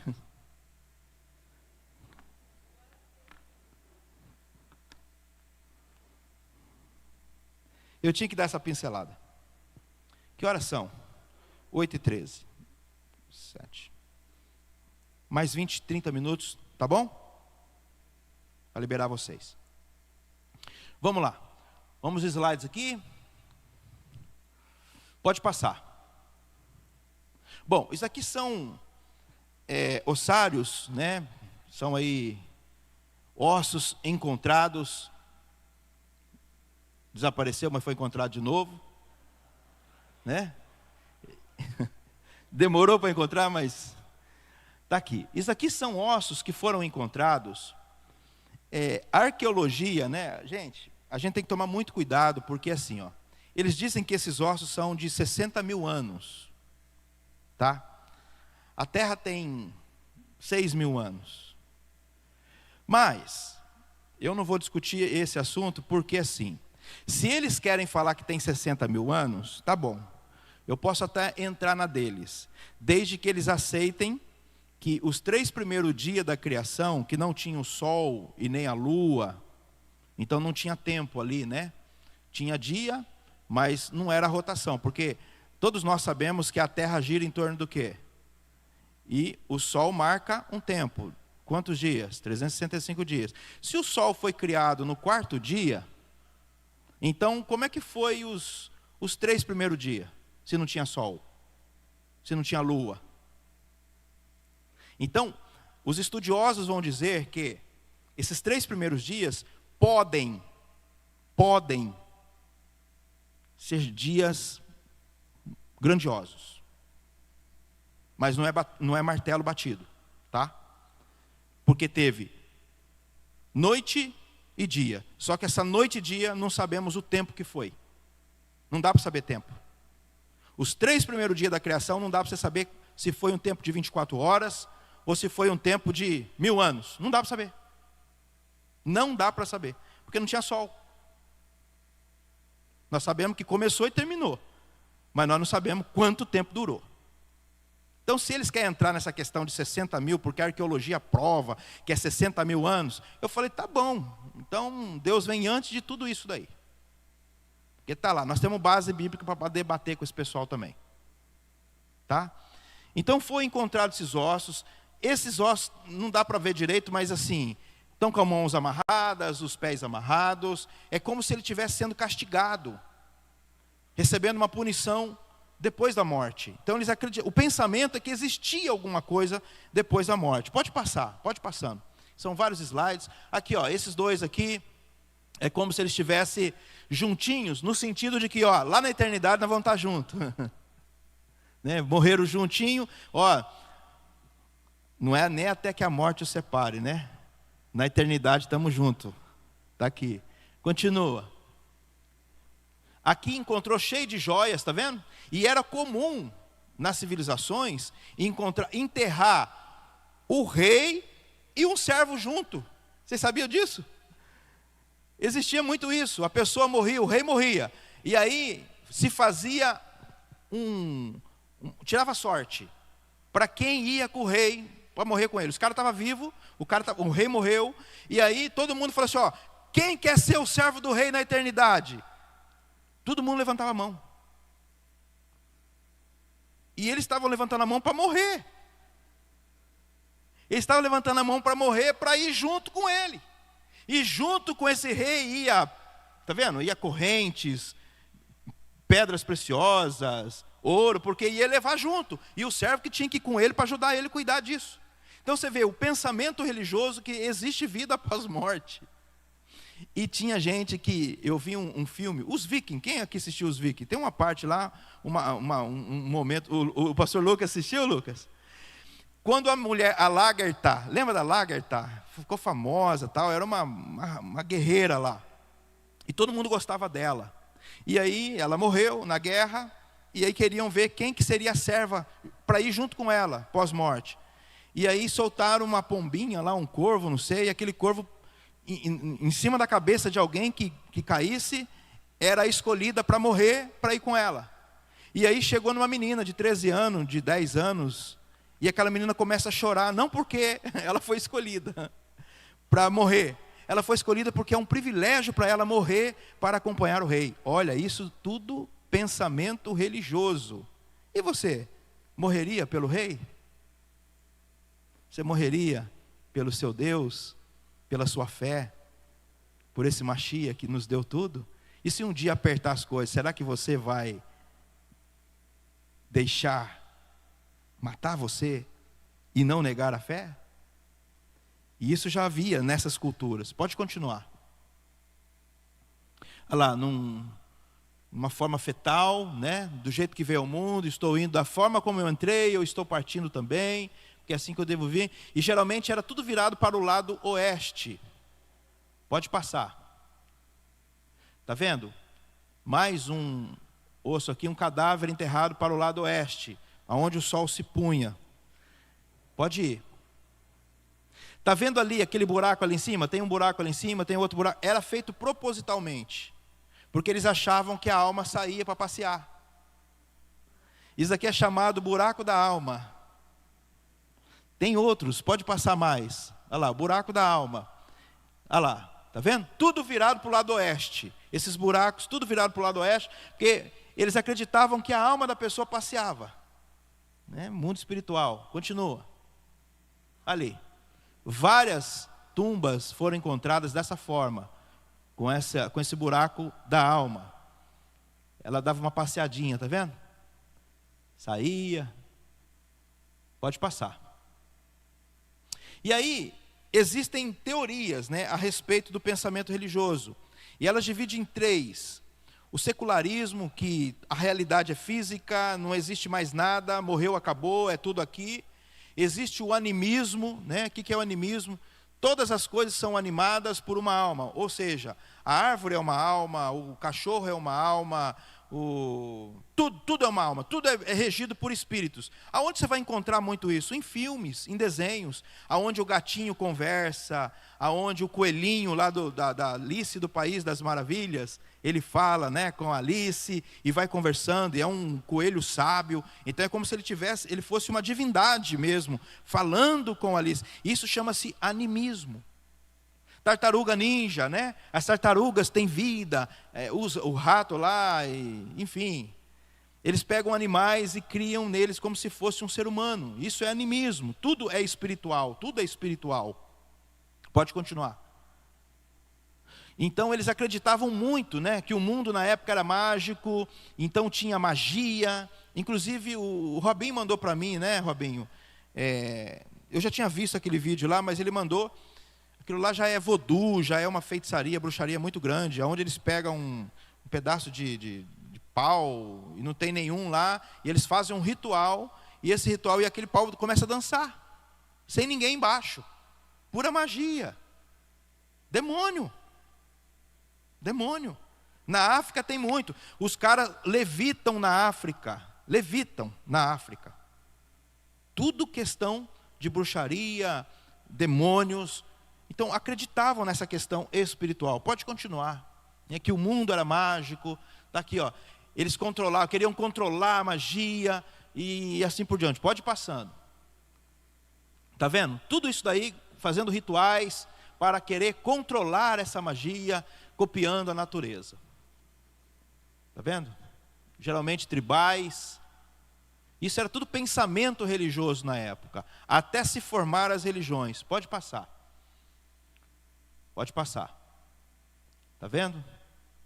Pode ir. E aí o surgimento da religião, né? Quando a sociedade começou elas começaram a se formar, as pessoas começaram a crescer, se organizando, aí sim veio as religiões. Elas começaram a se organizar e elas começaram a ter as religiões realmente praticadas, tá? Praticadas. Então, rituais de prece e bênção, né? E manter as tradições por meio de ritos e crenças. Pode ir. Né? A palavra religar deveria ser religare, religar os seres a Deus, só que a religião mais desliga do que liga. Essa é a questão. Pode passar. Então a magia, ela tinha o intuito de controlar, né, a natureza. O homem queria controlar essa magia toda.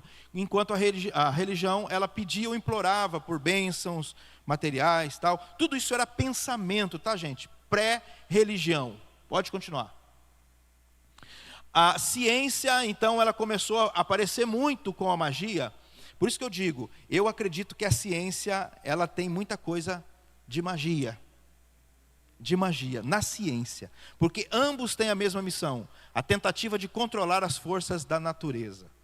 Então, os próprios pensadores, professores, filósofos, eles falam sobre isso, né? Que a magia mudou de nome, chama ciência.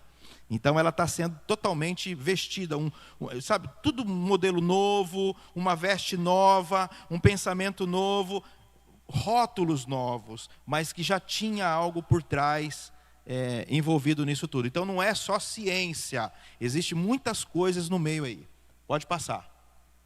Então a história, né, que se conta, eles saem da África, eles vão para a Europa, a Ásia, a Austrália, depois eles vêm para a América do Norte, até chegar aqui à América do Sul. Esse pessoal, no sentido de desenvolver as religiões. Pode passar. E aí, depois, né, que o homem saiu do Éden, o homem começou a encontrar divindades, entidades para ele poder adorar. E tem histórias do homem adorando o sol.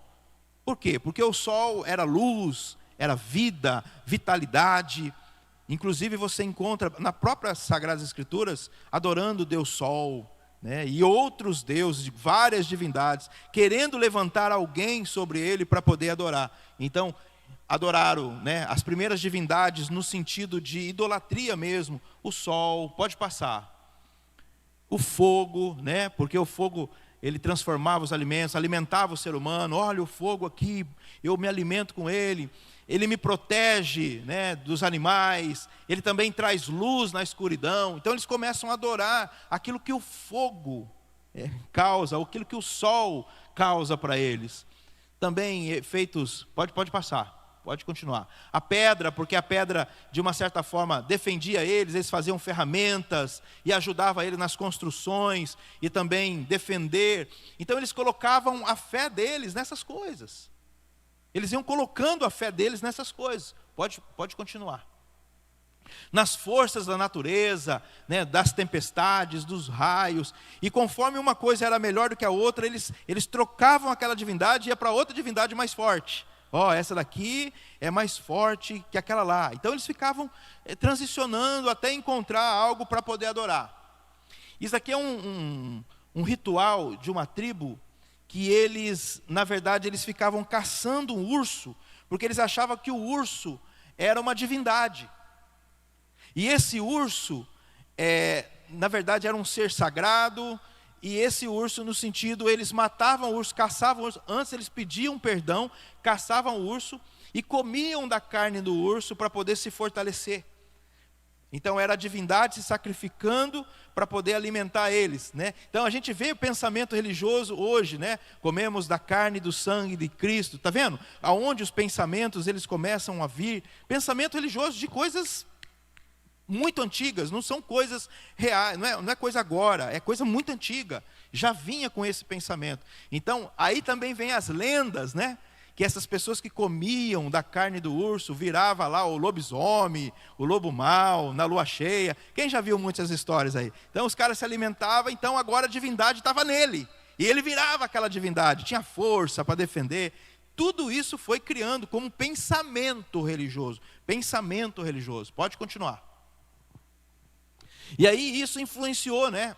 Muitas religiões foram influenciadas por isso, vindo lá de trás, na Babilônia, os incas, os maias, os celtas, no judaísmo, no próprio cristianismo do século III e IV, muitos pensamentos dentro do cristianismo, não cristianismo puro ou judaísmo puro, mas dentro do pensamento cristão, dentro do pensamento judaico, tudo isso foi contaminando. Uma pergunta que eu esqueci de falar para vocês: qual é a religião mais antiga do mundo? Qual é a religião mais antiga do mundo? Não, Islã é bem recente. Qual é a religião mais antiga do mundo? Quem falou hinduísmo? Parabéns. A religião mais antiga do mundo chama-se hinduísmo. Então o hinduísmo é a religião mais antiga no mundo. Só que o hinduísmo, ela adora várias divindades e ela crê também na reencarnação. Então, da onde que vem esse negócio de reencarnação? Aí você começa a procurar religiões que têm o pensamento de reencarnação. De onde vem isso? Do hinduísmo. Porque o hinduísmo é a religião mais antiga do mundo. Pasmem, o judaísmo moderno, ortodoxo, hoje crê na reencarnação. Da onde que vem isso? Do judaísmo praticado por Jesus e seus discípulos? De forma alguma. O judaísmo que está hoje dentro da mídia, e tem que tomar cuidado, não é porque é judaísmo tem que ouvir. Porque tem muito hinduísmo envolvido. Espiritismo, não é? A própria Igreja Católica, quando ela fala sobre, ela não fala a respeito de uma reencarnação, mas fala lá de que vai lá transformar a alma, melhorar, aperfeiçoar a alma. É tudo nesse sentido, de evolução da alma. Alguns dizem que a alma tem que reencarnar várias vezes, para poder aperfeiçoar, e na hora que chegar a 120 anos de alma na Terra, ela está boazinha e agora ela sobe para o plano celestial. Isso vem do hinduísmo. Então toda religião que pratica essa questão como fala? É isso aí. É hindu. É hindu. Que vem antes até do Egito. Das divindades do Egito. Antes. Bem antes. Pode passar. Aqui do animismo nós já falamos, né? Tudo é espírito. Ó, isso aqui tem uma alma, viu, gente? Ó, isso aqui tem uma alma. Isso aqui tem uma alma, daqui a pouco, eventos que acontecem. Mas olha que coisa interessante. O animismo também pega muita gente dentro da igreja evangélica. Tudo para a pessoa é demônio. Olha o pensamento animista aí. Não, eu vi, isso aqui é demônio. Isso aqui é demônio. Nossa, isso aqui é Deus. É Deus. Que negócio lá dançou. É Deus, é Deus. Animismo. Você está vendo o pensamento que vem? É um pensamento que vem de muitos anos, muitos séculos, milênios atrás. Pode continuar. Aí tem o antropomorfismo. O que é o antropomorfismo, gente? O que é o antropomorfismo? Eu vou ler aqui para vocês rapidinho. É uma forma de pensamento que atribui características ou os aspectos humanos a animais, deuses, elementos da natureza, constituintes da realidade em geral. Nesse sentido, toda a mitologia, por exemplo, é antropomórfica. Toda a mitologia grega é antropomórfica. Você viu os Zeus lá? Parece um homem, né? O Poseidon, o Hades, são divindades em forma humana. E dentro das Sagradas Escrituras, a gente vê uma linguagem dessa divindade que nós cremos que é Deus, que é o Eterno. Essa divindade, a gente muitas vezes vai encontrar dentro das Sagradas Escrituras o quê? E Deus ouve a oração do justo. Então Deus tem um ouvido. E Deus sentiu o cheiro da maldade. Nossa, Deus tem nariz. Os olhos do Senhor estão em toda a terra. Os olhos do Senhor procuram os fiéis da terra. O Senhor está sentado nos céus. E os seus pés estão na terra. E as nuvens são os pós dos seus pés. Já viu essa figura de linguagem dentro da Bíblia?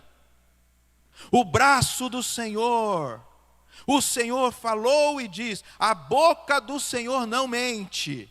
Então, é uma figura de linguagem, pegando essa divindade que é imensurável, que nós não conseguimos imaginar o que significa, mas dentro de trazendo um pensamento para mostrar para nós o que significa essa divindade, da nossa forma humana de compreender. Por exemplo, quando você vê Deus, um Deus sentado no céu e o pé na terra, a primeira coisa que vem para você, o que você imagina? Deus poderoso. Deus grande, como diz lá em Fortaleza, Deus grandão, muito grande. Deus, nossa, se o cara está sentado no céu e o pé está na terra, imagina o tamanho desse Deus. Mas na verdade não é que Deus tem perna, não é que Deus tem braço, não é que Deus tem olho, não é que Deus tem ouvido. Deus é uma divindade, uma substância que nós não conseguimos medir na nossa mente. Se ele se transformar em uma pessoa, ele já caiu de nível. Então nós temos que mudar de Deus. Porque esse Deus é maior, ele é grande, é imensurável. Para você ter uma ideia, Salomão vai dizer que nem os céus podem contê-lo. Quem que criou os céus? Se os céus não podem contê-lo, que tamanho que é isso? Quem que criou o mundo? Não é ele? Então como é que ele entra no mundo? Se o mundo é a criação dele. Você está entendendo o tamanho desse Deus? E aí entra a figura das emanações de Deus. A maneira como ele manifesta na terra. Ele se reduz para se manifestar na terra, para falar com a sua criação. A primeira manifestação dele é encontrada em Gênesis capítulo 3, onde a voz dele fala com o homem. Mas você vai ver ele manifestando como homens na terra. Em Gênesis 18. Você vai ver ele manifestando como a glória, Sheriná, no arbusto. Lembra no arbusto que pegou fogo lá e falou com Moisés? Moshe, ele assusta. É Deus que estava todinho ali no arbusto? Não, uma manifestação dessa divindade para poder comunicar com o homem. Então nós precisamos entender que essa divindade, ela é imensurável, imensurável. Esse é o Deus que você serve, esse é o Deus que eu sirvo, imensurável. Mas mais para frente nós vamos falar muito mais sobre esses assuntos, pensamentos religiosos sobre isso, que é muito importante também. O mecanicismo, o que é o mecanicismo, né? O mecanicismo que tudo funciona casualmente, está tudo programado, tudo planejado, matemático, né? Deus é casualidade, ó, tudo matemático. O professor de matemática está ali, tudo matemática, tudo fecha a conta, né? O mecanicismo é alguém, né? É uma teoria filosófica, é uma teoria filosófica determinista, segundo o qual todos os fenômenos se explicam pela casualidade mecânica ou em analogia à casualidade mecânica. Ela pode ser linear, instrumental, como meio para uma causa final. Em biologia, mecanicismo refere às teorias que afirmam que todos os fenômenos que se manifestam nos seres vivos são mecanicamente determinados e, em última análise, essenciais à natureza física, química e biológica. Essa postura opõe-se às explicações vitalistas que possuem a existência de uma força ou impulso vital sem a qual a vida não poderia ser explicada. Então eles não creem na questão de Deus, é tudo casual, aconteceu tudo porque tinha que acontecer, tudo mecânico. E aí, vocês acham? Fala assim, você é apenas uma mecânica, um mecânico, um negócio aí, está amarrado, você foi desenhado pela mão de Deus. Mas são pensamentos filosóficos. Olha outro, aí tem o teísmo. O que é o teísmo? Que crê que existe um Deus que cria todas as coisas. Eu não sei se você sabe, a ciência diz o seguinte, que era impossível acontecer um Big Bang. Impossível. É 1 em 1 trilhão de anos para acontecer aquilo. Aconteceu. O impossível aconteceu. Depois que aconteceu, era impossível ter vida depois do Big Bang por causa do fogo que pegou. Aconteceu vida. Então nós já temos aqui 2 coincidências, né? Vamos colocar coincidência como a ciência fala. E por último, você está vivo. Se você está aqui vivo na terra, veio para essa terra, é porque Deus te ama muito. Deus te escolheu no ventre de sua mãe para estar aqui. Você não é fruto do acaso, você não nasceu porque foi um erro. Você não conhece a minha história, como que foi, após? Não quero nem saber a sua história. Deus escolheu daquele jeito para você vir. É só você ver a história de Judá e Tamar que você vai ver o quanto Deus é fiel para fazer as coisas. Judá e Tamar é uma história louca. E da onde vem um Machia? Depois você lê, curiosidade, lê Judá e Tamar, vai ver a história deles, aí você vai. Mas não perca o cabelo e não arrepia. Machia nosso vem de lá, dessa genealogia. Né? Então dentro do teísmo que acredita em Deus, aí nós temos 3 classificações, que é o monoteísmo, tá? Vamos lá. Próximo. O politeísmo e o enoteísmo. O que é isso? Né? Então o teísmo ele é classificado em 3 partes. Ou o teísmo ele é monoteísta, ou esse teísmo que acredita num Deus, né? Ou ele tem vários deuses, ou ele é um enoteísta. O que é um enoteísta? É um Deus maior que aceita outros deuses pequenos. Então, aí o pensamento de religiões, ela vai surgindo e assim vai trazendo. Agora, pergunta para o seu irmão, o que você é? Você é mono? Você é estéreo? Não, estou brincando. É monoteísta? Você é politeísta? Ou você é enoteísta? É lógico que você é mono, né, gente? Somos monoteístas. Será? Somos monoteístas. Graças a Deus por isso.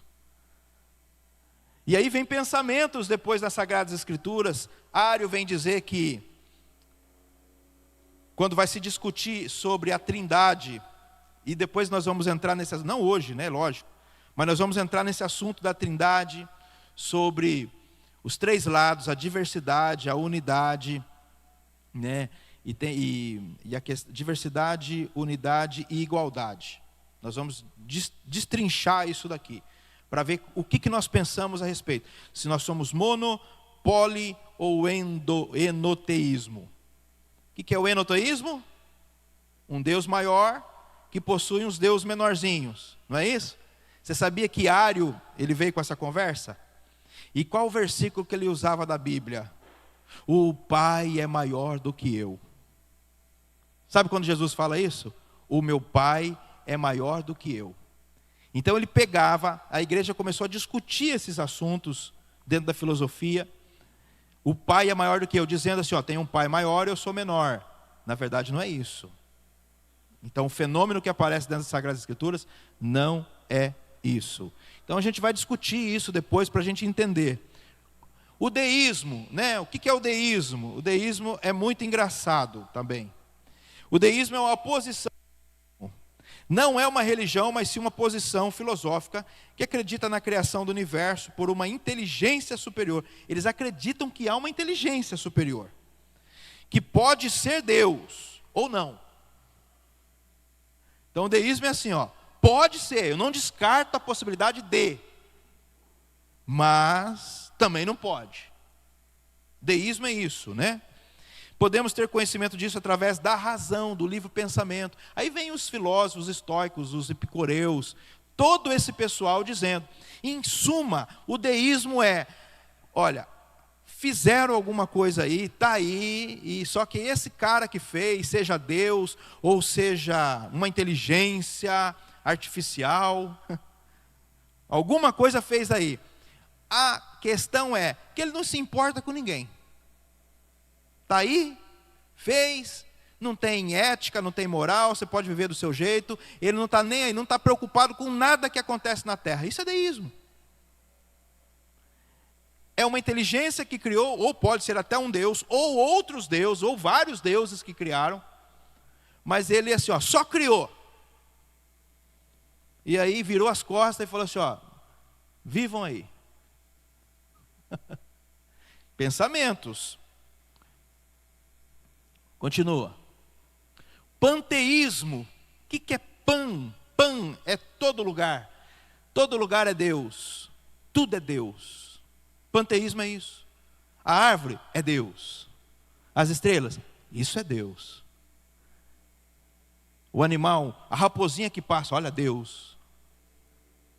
Deus em todo lugar. Deus, Deus, Deus, Deus em todo lugar. Toda a obra é de Deus, sim ou não? Mas essa obra não é Deus. Deu para entender o que é panteísmo? O panteísmo, tipo assim, é Deus. Ó Deus aqui, ó Deus aqui, ó Deus aqui, ó, árvore. Ó Deus aqui, ó Deus está em todo lugar. Deus está em todo lugar. Quando alguém fala assim, que Deus está em todo lugar, pode ser um pensamento panteísta que está passando ali. Deus está em todo lugar. Ou não, ou ele acha que toda religião é certa. Mas geralmente, tudo que vê é Deus, né? Tudo é Deus. Inclusive tem uma igreja aqui na cidade, né, que era de Limeira. Eles tiveram que tentar mexer nesse slogan, porque a turma começou a chamar eles de panteísmo, né? Tudo Deus. Mas na verdade não era isso que eles queriam explicar, né? É tudo Deus, é tudo para Deus, né? Só que os defensores do panteísmo falaram assim, lá, é uma igreja panteísta. Não tem nada a ver. Não tem nada a ver. Só que a gente tem que tomar cuidado, porque pode migrar para umas coisas, uns pensamentos filosóficos desses. Por isso que a gente tem que tomar cuidado com tudo. Então o panteísmo é isso. Continua. Acabou? Oh, glória. Aleluia. Olha, já gritaram lá, já estão tudo com fome. Bom, pessoal, dentro das Sagradas Escrituras, eu vou fechar aqui. Toda religião praticada dentro das Sagradas Escrituras, ou é o paganismo, divindades, coisas assim, vários deuses, ou é o judaísmo. O cristianismo não aparece nas Sagradas Escrituras. Mas a Bíblia fala primeiros cristãos lá da igreja de Antioquia. Vamos lá. Eu vou explicar uma coisa para vocês. Palavra ungido, em português, que se refere ao Cristo, certo? Então, ungido é em português. No grego, o que é? No grego, a palavra ungido no grego, o que é? Cristo.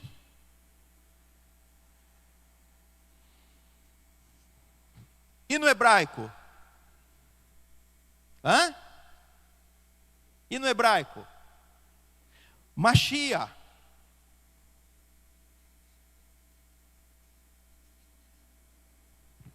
É a mesma palavra. A palavra ungido, Cristo e Mashiach é a mesma palavra. A diferença é que muda a língua. Se eu quero falar de Cristo na língua portuguesa, o que eu vou falar? O ungido do Senhor. Se eu quero falar na língua grega, é Cristo. Se eu quero falar, né, na língua hebraica, é Mashiach. Então, não são três coisas diferentes aqui. Isso aqui é uma coisa só muda a língua. Tá bom? Aqui tudo bem? Beleza. Essa é a regra. Perfeito. Se você já sabe que assim funciona, quando aparece a palavra primeiros cristãos em Antioquia, no grego, o que ele está falando lá, se fosse escrito em hebraico? Segue a regra.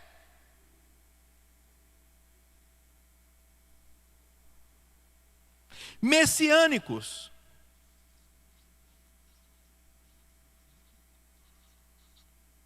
Por quê? Mashiach é Messias. Então, quando aparece a palavra cristãos em Atos, não é o cristianismo que você conhece hoje. Porque não existia cristianismo nessa época. E todas as pessoas que afirmam que tinha cristianismo nessa época, eles estão sendo desonestos intelectual. O cristianismo que nós conhecemos hoje passou a existir institucionalmente no ano 3, 4 depois de Cristo. Começou a ser desenvolvido no primeiro século. Por quem? Por Inácio de Antioquia.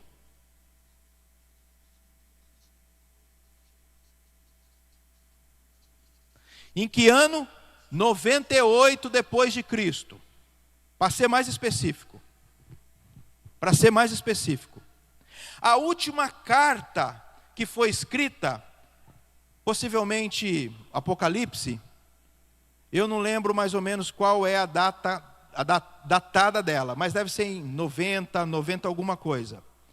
Todas as Sagradas Escrituras, inclusive o Novo Testamento, foram escritos 50, 48, 60, 70 depois de Cristo. E até esse período, quando se fechou o cânon do Novo Testamento, não existia a religião do cristianismo. O que eles tinham de religião praticada? O judaísmo, nas suas diversidades. E aí, que fica bem claro para você é o seguinte: existe hoje, vou resumir, 3 grupos de judaísmo, tá? Vamos lá. No aparecimento, na história, vamos lá, a história. O judaísmo pré-rabínico, o judaísmo rabínico e o judaísmo moderno. Tá? Esse pré-rabínico, alguns vão datar ele 200 antes de Cristo, que não tinha rabinato, não tinha nada. Mas quando Jesus chega na terra, Jesus chega já dentro de um judaísmo rabínico. O período que Jesus está na terra é dentro desse período aqui, ó, o período que Jesus aparece. Ele aparece nesse período, aonde tem já sinagogas espalhadas pela terra. Por que existiam sinagogas? Porque os essênios na época eles não curtiam muito essa questão de templo. E aí eles queriam praticar, até por causa da diáspora, daquele império grego, enfim, tem várias situações sobre isso. E aí quando Jesus, né, sobe aos céus, esse sistema rabínico aqui de Jesus, ele dividiu em 3 pensamentos. Primeiro pensamento, todos eles, eu estou falando, todos eles acreditavam na vinda de um Machia. Todos. Por que eles acreditavam na vinda do Machia? Porque está escrito em Deuteronômio, se eu não me engano, capítulo 18. Deuteronômio, capítulo 18, quando Moisés fala que haveria um profeta como ele. E era para ouvir as palavras dele. Jesus vai falar isso em João capítulo 5, versículo 39, 40, 41. Jesus vai falar, sabe o que Deuteronômio está falando lá? Sabe o que Moisés falou de mim lá? Então eu sou esse cara sou eu. Esse cara sou eu. Então Jesus vai debater com eles, falou assim, vocês crêem no Machia. Eu cheguei. E agora vocês não me recebem? Vai vir outro em meu nome, vocês vão receber. Então, só para vocês terem uma ideia, no período de Jesus, esse rabínico Jesus, todos criam no Machia. Por quê? Porque Deuteronômio 18 fala sobre ele, todos criam. Aí Jesus chegou, sim ou não? Chegou. Uma história muito conhecida da mulher samaritana. Lembra da mulher samaritana? Quando Jesus aparece para ela, dá água para ela? Quantas vezes a gente pregou, e eu falo isso porque eu já preguei bastante vezes, né? Que aquela mulher evangelizou e ganhou uma cidade inteira para Jesus. E não é isso que aconteceu ali. Todo mundo estava esperando Machia. E aí ela conversa com ele. Primeiro fala assim, o profeta. Aí fala do Machia. E ele fala, mulher, sou eu que falo contigo. Ela estava esperando Machia.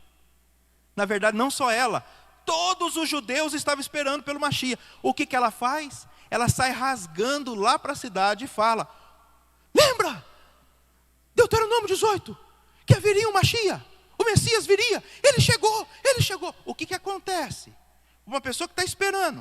O que acontece? Desceu a cidade inteira. Ela não evangelizou ninguém. Ela só falou que o Machia tinha chegado. Como o povo de Israel está esperando hoje. Se aparecer alguém falando que o Machia chegou, você acha que eles... Vai correr, o mundo inteiro vai falar disso. Ninguém evangelizou ninguém. É porque eles estão esperando muito isso. E estavam esperando nesse período. E aí chega os caras para ele e fala assim, olha, a gente veio porque ela falou, mas agora a gente está vendo mesmo com os nossos olhos, você é o cara mesmo. Pode ver, leia João capítulo 4, você vai ver toda essa história, tudo isso que eu estou contando para você. Eu tenho certeza que você não leu esse texto dessa forma. Agora você vai ler e nunca mais vai sair da sua mente isso daí. Beleza. O que aconteceu no segundo grupo? Desse grupo que todos creram no Machia, eu vou dar uma porcentagem aqui, mas não é essa, tá, gente? 3% desse grupo aqui, 3%, acreditaram que Jesus era o Machia.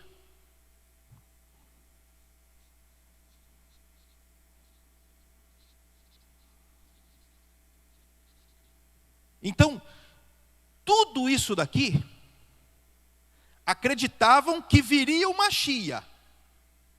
Mas somente 3% de tudo isso daqui, acreditaram que Jesus era o Machia que eles esperavam.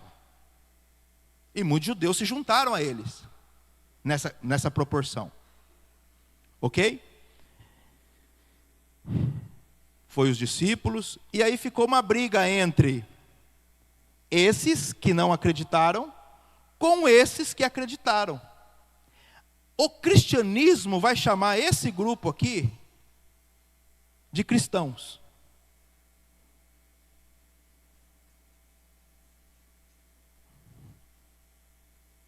Mas vão adicionar esse grupo aqui ao cristianismo do século IV. Mas não existia cristianismo. Vocês estão entendendo? Não tinha. Não tinha cristianismo. Esse 3% eram judeus que creram no Mashiach. E junto deles vieram quem? Os gentios. E o que os gentios se faziam? Não tinha cristianismo. Para onde eles iam? Para as sinagogas. Aos sábados. Estudar a palavra de Deus. Aonde está escrito isso? Atos 13. Aonde está escrito isso? Lembra quando o pastor Lucas, Hebreus o que? 10, 25? Sabe aquela palavra que diz assim, ó, não falteis a vossa congregação, porque é costume de muitos? A gente vai pegar aquela palavra congregação, a gente fala, ó, você não pode faltar à igreja. Mas o grego lá é psinagoge, é sinagoga. Mas eles deram um jeito de não colocar sinagoga, porque ia ficar estranho, já que nós estamos falando que esse grupo é cristão, vou falar de sinagoga. Sinagoga é judaica, e igreja é... Vocês estão entendendo, gente?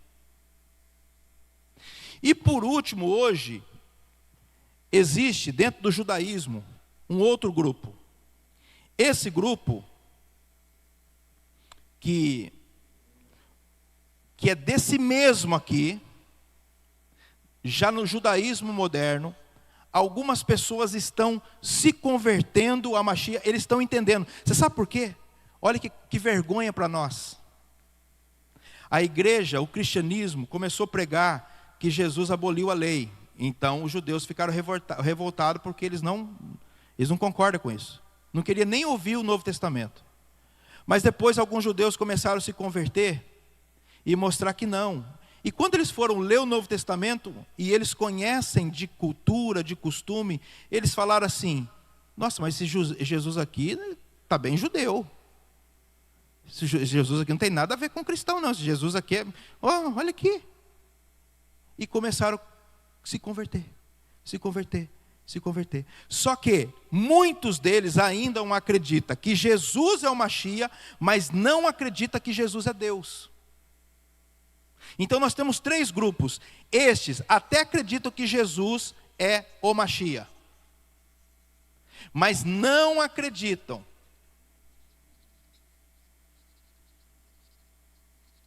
que Jesus é Deus.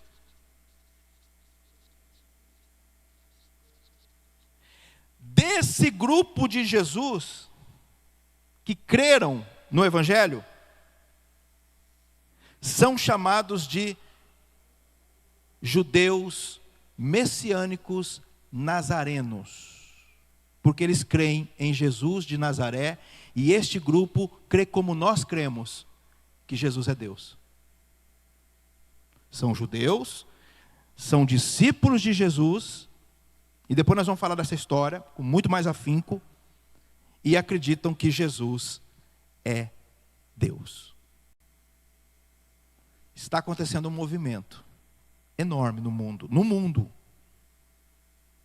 eles estão encontrando Jesus. Eles estão reconhecendo que Jesus é o Mashiach. Mas isso fica para a próxima aula. Nós vamos falar muito mais assunto sobre isso. Estamos encerrados hoje? Me perdoe pelo horário, passou, mas tem ali café, a gente pode orar para a multiplicação. Que Deus faça aparecer comida ali para nós também. Né, pastor Lars? 5 pães e 2 peixinhos. Glória a Deus, vamos agradecer. Pai, queremos te louvar e te agradecer no nome de Jesus. Tu és o Deus Todo-Poderoso, Criador dos céus e da terra. Nós abençoamos, ó Pai, cada vida que aqui está, aqueles que vão embora, aqueles que vão ficar para a comunhão. Que o Senhor continue nos honrando cada vez mais dentro da Tua palavra, porque só o Senhor é Deus e nós cremos na Tua palavra. Obrigado e amém. Deus abençoe a todos vocês, no nome do Senhor Jesus. Qualquer dúvida, depois vocês perguntam para mim que a gente tira as dúvidas, tá?